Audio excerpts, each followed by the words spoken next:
সত্যি মানে জিভে জল কন্ট্রোল করা কষ্টকর। আমার আবার পেট খারাপ করবে। আসসালামু আলাইকুম।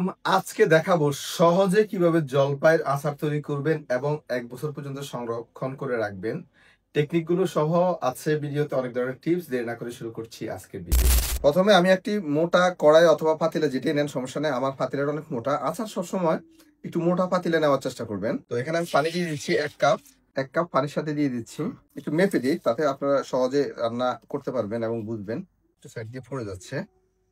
তারপর একটু কম দিয়েছি। চিনি 1 কাপ, 2 কাপ। সুগার দিয়েছি এখানে আমি 2 কাপ। পানি চিনির সাথে দিয়ে দিচ্ছি আমি তেজপাতা 6-7 পিস। তেজপাতাগুলো একটু ছোট সাইজ, যার কারণে একটু বেশি দিয়েছি। তেজপাতা বেশিও দিতে পারেন, কোনো অসুবিধা নাই।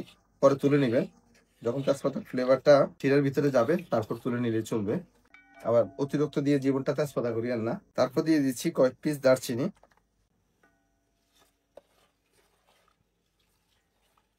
শিরাতে আপনারা যখন দেখবেন যে বাবলিং আসতেছে, তখন খুব কেয়ারফুলি নাড়ানোর উপর রাখতে হবে। আর সুগারগুলো একেবারে গলে যাওয়া পর্যন্ত অবশ্যই অপেক্ষা করতে হবে। এটা অনেকটা ক্যারামেলাইজের মতো করে ফেলবো। এই যে দেখেন, সুগারগুলো যখন দেখবেন এমনটা হয়ে আসছে, জাস্ট ক্যারামেলাইজ হওয়ার একটু আগ পর্যন্ত অপেক্ষা করবেন। তাহলে সুগারের থেকে আপনার চমৎকার একটা ফ্লেভার আসবে। আপনার এখানে তেজপাতা এবং দারচিনির যে ফ্লেভারটা, সেটা সুগারে প্রপারলি যাবে। তারপর আমি দিয়ে দিচ্ছি পাঁচফোড়ন 1 টেবিল স্পুন। পাঁচফোড়ন দিচ্ছি 2 টেবিল স্পুন।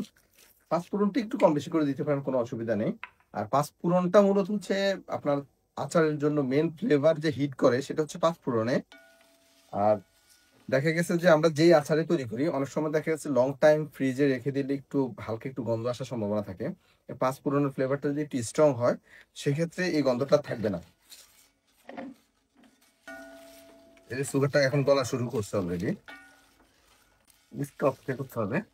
আপনার সুগারের জায়গায় গুড় ইউজ করতে পারেন, কোনো অসুবিধা নেই। খেজুর গুড় অথবা আখের গুড়।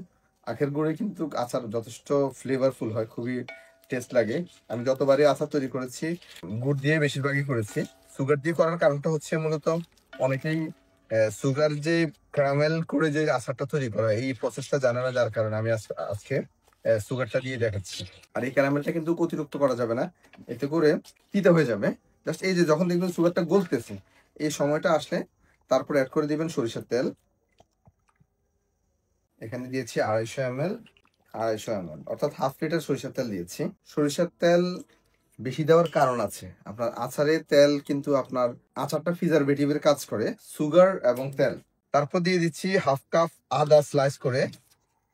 আদাটা একটু কম বেশি করে দিতে পারেন, যারা আদা বেশি পছন্দ করেন তারা একটু বেশি দিবেন। তারপর দিচ্ছি রসুন 1/2 কাপ।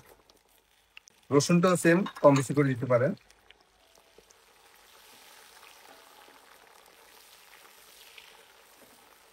তারপর আমি এখানে দিয়ে দিচ্ছি জলপাই।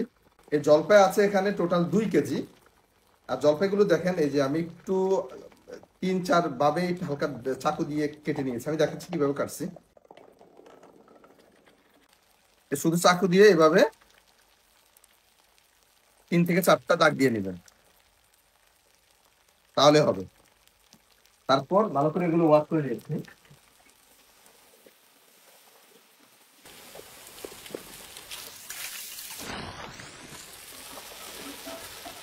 তারপর দিচ্ছি 1 টেবিল স্পুন লবণ, নর্মাল লবণ, সাদা লবণ। আর দিচ্ছি বিট লবণ 1 টেবিল স্পুন। এটা হচ্ছে আমার হাতে বানানো সেই মিষ্টি চাট মশলা। এই মশলা স্পাইস গুলোতে পেয়ে যাবেন। এটা আসলে মূলত একটা সিক্রেট মশলা, এটা অন্য কোনো কোম্পানিতে নেই, শুধু একমাত্র স্পাইস গুলোতে আছে। তো এটা দিলে আচারের টেস্ট কিন্তু আপনার ডাবল হয়ে যায়। মিষ্টি চাট মশলা দিচ্ছি 1 টেবিল স্পুন, 2 টেবিল স্পুন, 3, 4। প্রতি 1 কেজির জন্য 2 টেবিল স্পুন করে মশলা দিলে চলবে। আর আরেকটা কথা বলে নেই, এই মিষ্টি চাট মশলা দিয়ে আপনি যে কোনো ধরনের মাছ ভাজি, শাক ভাজি, মাংস, কাবাব, যে কোনো ধরনের আচার, এই জাস্ট একটা মশলা দিয়ে, মানে মশলাটা আসলে এটা সাপোর্টিং মশলা, তো এটা টেস্ট কিন্তু আপনার অনেক বুস্ট করে। তারপর মরিচের গুঁড়া দিচ্ছি। এটা হচ্ছে মরিচের ফ্লেক্স যেটাকে বলি আমরা, মরিচটা একটু তেলে তারপর গুঁড়া করে নিয়েছি হালকা। এটা দিচ্ছি 1 টেবিল স্পুন, 2 টেবিল স্পুন। এটা নির্ভর করে আপনি জাল কতটুকু পছন্দ করেন, তার বেশি কম বেশি, তার উপর কম বেশি করে দিতে পারেন। তারপর দিয়ে দিচ্ছি সিরকা অথবা ভিনেগার, যেটাই দেন, 1/2 কাপ। 1/2 কাপ থেকে একটু বেশি। হাফ কাপ দিলেও চলবে। আর দিচ্ছি অল্প একটু হলুদের গুঁড়া, এটা কালারটা একটু ভালো আনে, না দিলেও চলবে। এখানে 1 টিস্পুনের মতো আছে। দেখেন হলুদের গুঁড়াটা দেওয়ার পর কালারটা সুন্দর হয়ে আসছে। এখন আমি আপনাদেরকে একটা সিক্রেট বলি, সেটা হচ্ছে এই আচারটা 2 ধরনের হয়। একটা হচ্ছে পুরাটাই ভর্তা থাকে, আর একটা হচ্ছে আপনার এরকম আস্ত থাকে। যদি এরকম আস্তটা পছন্দ করেন আচার, তাহলে কি করবেন, এই মুহূর্তে এসে জলপাইটা যদি প্রপারলি সিদ্ধ হয়ে যায়, বেশি নাড়ানো যাবে না, খুব স্লো আছে রেখে দিবেন। রেখে দিয়ে প্রপারলি সিদ্ধ করে তারপর তুলে নেবেন। তুলে নেওয়ার পর ঠান্ডা করে, একদম প্রপার ঠান্ডা করে তারপর কৌটাতে নেবেন। এর আগে কিন্তু কৌটাতে নেবেন না, তা না হলে কিন্তু দ্রুত নষ্ট হয়ে যাবে। একদম ফুললি মানে একদিন আজকে বানাচ্ছেন, রাতে রেখে দিবেন, সুন্দর মতো কালকে সকালে যখন পরিপূর্ণভাবে প্রপারলি ঠান্ডা হবে তারপর কৌটাতে নেবেন। কাঁচের জারে অবশ্যই আচার রাখবেন, সেক্ষেত্রে আচার লং টাইম রাখা যাবে, কারণ হচ্ছে কাঁচের জারে টেম্পারেচার কন্ট্রোল থাকে। প্লাস্টিকের জারও রাখতে পারেন, কোনো অসুবিধা নেই, তবে মাটির এবং কাঁচের জারে বেশি দিন আচার সংগ্রহ করে রাখা যায়। আর যারা একেবারে ভর্তা, মানে আমার কাছে কিন্তু ভর্তাটাই ভালো লাগে, কারণ ওটার মানে মশলাটা ভিতরে ভালো করে যায়। আমি আর একটু সিদ্ধ করবো, একদম ভর্তা করে ফেলবো, তো সেই ক্ষেত্রে আপনার একদম প্রপারলি সিদ্ধ করতে হবে এবং নাড়ানোর উপর রাখতে হবে, তাহলে আচার কি বলে জলপাই ভেঙে যাবে, ভেঙে গিয়ে তারপর প্রপারলি আপনার ভর্তা হয়ে যাবে। ওই আচারের কারণটা হচ্ছে মানে ভিতরে মাংসের ভিতরেও আপনার যেহেতু ভেঙে যায়, মশলাগুলো ভালোভাবে ব্যালেন্স হয়। তো আমি এইভাবে এটা নাড়ানোর উপর রাখবো, এতে করে মোটামুটি আড়া ভাঙ্গা হয়ে যাবে জলপাইগুলো। অলরেডি কিছু ভাঙ্গা শুরু করছে।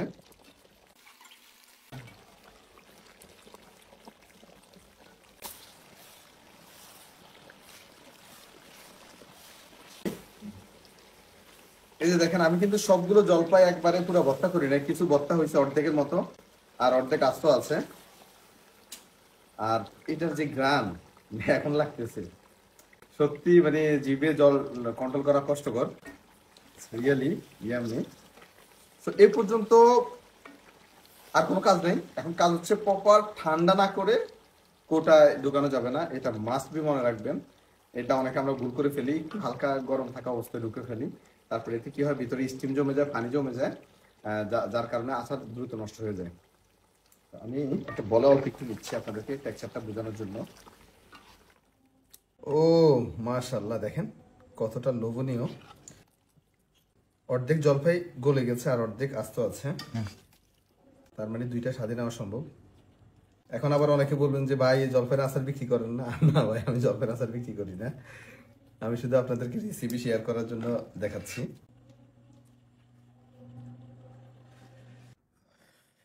আমি অল্প একটু ট্রাই করে দেখি। ট্রাই করার আগে অলরেডি ট্রাই করে ফেলছি, এটা এতটা লোভনীয় বলার বাইরে। আর আচার কিন্তু গরম থাকতে বেশি একটা ভালো লাগে না, ঠান্ডা হলে হইলে বেশি মজা লাগে। বিসমিল্লাহ।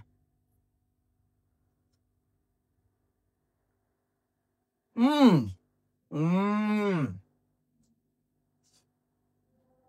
মাশাআল্লাহ, টক ঝাল মিষ্টি অস্থির কম্বিনেশন। ট্রাস্ট মি, একবার এইভাবে বানান, এই যে সিজন চলতেছে, মিস করিয়েন না। প্রসেসটাও খুব সহজ, একবারে ঝামেলা ছাড়া। আমার আবার পেট খারাপ করবে। দেখা হবে পরবর্তী ভিডিওতে। আল্লাহ হাফেজ।